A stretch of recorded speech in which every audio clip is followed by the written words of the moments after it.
जीवन में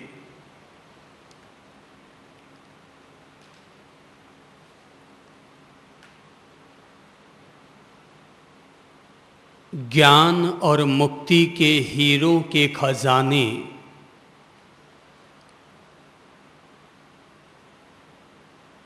तभी उपलब्ध हुआ करते हैं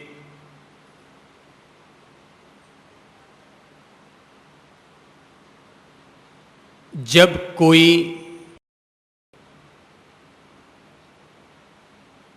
दो ऐसे सत्पात्रों का संगम होता है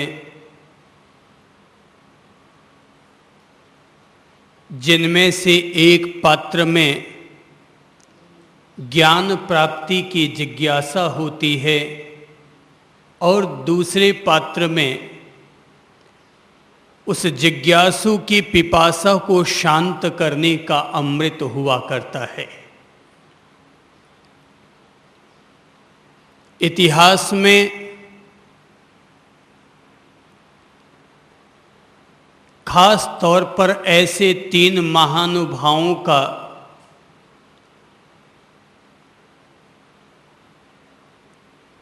अधिक उल्लेख आता चला गया है, जिन्होंने अपनी तरफ से न केवल अपने शिष्यों की प्यास को परितृप्त किया, अपितु आने वाले कल के लिए भी प्रकाश की नई रोशनी, ज्ञान पिपासुओं के लिए नई आध्यात्मिक संभावनाएं पीछे छोड़ी। एक संवाद हमारे सामने प्रसिद्ध है और वो संवाद कहलाता है भगवान श्री कृष्ण और अर्जुन के बीच होने वाला संवाद। भगवान कृष्ण और अर्जुन के बीच जो संवाद हुआ उसने न केवल अर्जुन की सोई हुई चेतना को जागृत किया, उसके नपुंसक हो चुके मन को फिर से ऊर्जावान बनाया, वरन आने वाले कल के लिए गीता जैसे महान ग्रंथ की प्रस्तुति भी प्रदान की। दूसरा संवाद प्रसिद्ध है और वो है भगवान श्री बुद्ध और उनके परम अंतेवासी शिष्य आनंद के बीच में हुआ। आनंद ने अपनी तरफ से भगवान बुद्ध से जितनी जिज्ञासाएं की, जितनी घटनाएं उनके साथ घटती चली गई, उसने न केवल आने वाले कल के लिए बुद्धत्व का मार्ग खोला, अपितु पिटकों के रूप में समस्त बौद्ध शास्त्रों को रचित कर डाला। तीसरा एक और संवाद है और वो संवाद है भगवान श्री महावीर और उनके परम आत्मीय शिष्य गौतम गणधर। महावीर और गौतम के बीच में जो आध्यात्मिक संवाद स्थापित हुए उसने न केवल गौतम के लिए कैवल्य और मुक्ति के द्वार खोल डाले थे, वरन आगमों का निर्माण करते हुए आने वाले कल के लिए महावीर ने जैनत्व की वो विरासत दे डाली जो कि युग युगों तक मानव समाज का मार्गदर्शन करती रहेगी। महावीर ने अपने जीवन में जितने लोगों से संवाद किए होंगे, ये समझो कि उतना संवाद तो उन्होंने एक अकेले अपने शिष्य के साथ कर डाले और उस शिष्य का नाम था गौतम।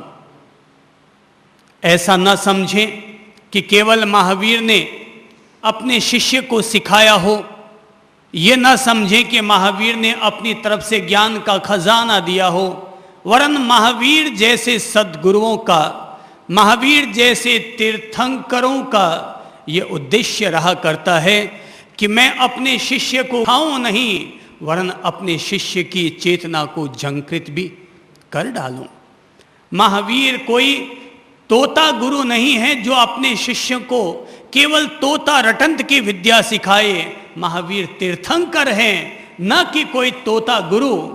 तीर्थंकर हैं जो कि इंसान को अपने शिष्य को इस पार से उस पार ले जाने का रास्ता भी दिखाते हैं। तो जो हमारे मन की कायर हो चुकी चेतना को झंकृत कर डाले उसका नाम है महावीर। जो इस किनारे पर डूबे हुए इंसान को तिरा करके उस पार ले जाए उसका नाम है तीर्थंकर। जो स्वयं सिद्ध हो चुके हैं और अपने शिष्यों को भी, अपने स्नेही जनों को भी, अपने शरणागतों को भी सिद्धि का मार्ग दे दिया करते हैं, उसका नाम है नमो सिद्धाणम, महावीर। जो कि अपने शिष्य से भी प्यार करते हैं और स्वयं शिष्य गौतम भी अपने सद्गुरु महावीर से अनन्य अनुराग करता है। एक गुरु का केवल यह दायित्व नहीं होता कि वो अपने शिष्य के खान पीन और भरण पोषण का ध्यान रखता रहे, वरन गुरु का सच्चा दायित्व तो यही है कि जिस उद्देश्य को लेकर के शिष्य उसके पास आया है वो उद्देश्य उसका अवश्य पूरा हो जाए। जब कोई शिष्य एक आत्मभाव लिए हुए अपने गुरु के शरण में आया है तो गुरु का दायित्व बनता है कि वो एक कुम्हार बन करके अपने शिष्य की मिट्टी को एक मंगल कलश के रूप में बना दे। और अगर किसी भी मिट्टी को मंगल कलश का रूप देना है तो केवल प्यार से ही काम नहीं होगा, वरन जरूरत पड़ने पर थापी भी देनी होगी। इसीलिए तो जब कोई कुम्हार माटी को मंगल कलश का रूप देता है तो मटका बनाते समय अंदर से सहलाता रहता है और बाहर से थापी मारता रहता है, अंदर से सहलाता रहता है, बाहर से मारता रहता है। बाहर से मारता इसलिए है ताकि मिट्टी का मोटा पिंड पतला हो सके, और भीतर से सहलाता इसलिए है ताकि वो ठीकरी टूट न जाए।